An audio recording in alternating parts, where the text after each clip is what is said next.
Not asking for feedback correctly was another big mistake I made during my first cycle. Here are 2 stories and lessons I learned to hopefully help you in this upcoming application cycle. Hi, my name is Avery, and I successfully matched an ophthalmology residency after taking 2 gap years and going unmatched my first year. Here to share all the lessons I learned throughout the process with you. The following 2 stories have happened to either me or other applicants, so I'll speak in the third person to preserve anonymity.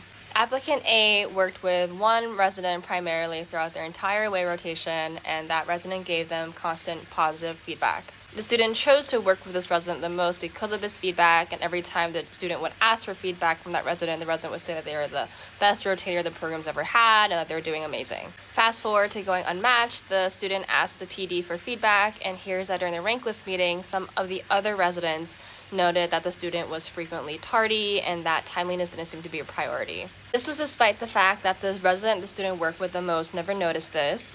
The student was never told this as an issue during the away rotation, and the student did believe that they came in on time and often grabbed the first patient of the day.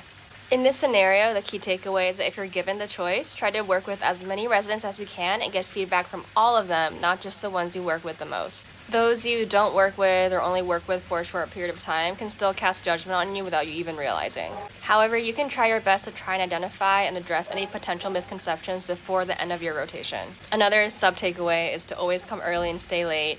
Even if you're afraid that it might come off as neurotic or annoying med student behavior, is better than coming off as disinterested or lazy. Applicant B had experience working in a high-volume free clinic where they saw patients back-to-back and caught up on notes at the end of the day. During their away rotation, there was also a similar free clinic, and so they did the same there, wanting to show their initiative and clinical skills. However, after going unmatched, the applicant received feedback that they seemed like they were a gunner because they were aggressively taking patients even before the last patient's notes were finished. This was despite the fact that the student never took a patient if another student wasn't already seeing one, and that the student also planned group bonding activities with the other med students. The key takeaway here is to never assume and always ask for feedback, because even if you think that you're exceeding expectations, you never know what other people are thinking. The onus is on you to ask if you're meeting expectations and not on the program to tell you.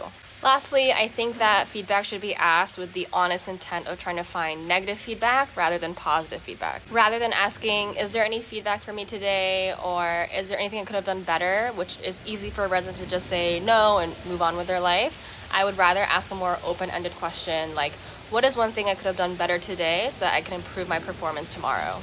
Not only could this help prevent any blind sides from happening during the rank list meeting, but also shows a program that you're really genuinely willing to grow throughout your rotation. Programs want residents who are teachable, and so you can showcase that through asking for and acting upon feedback throughout your away rotation.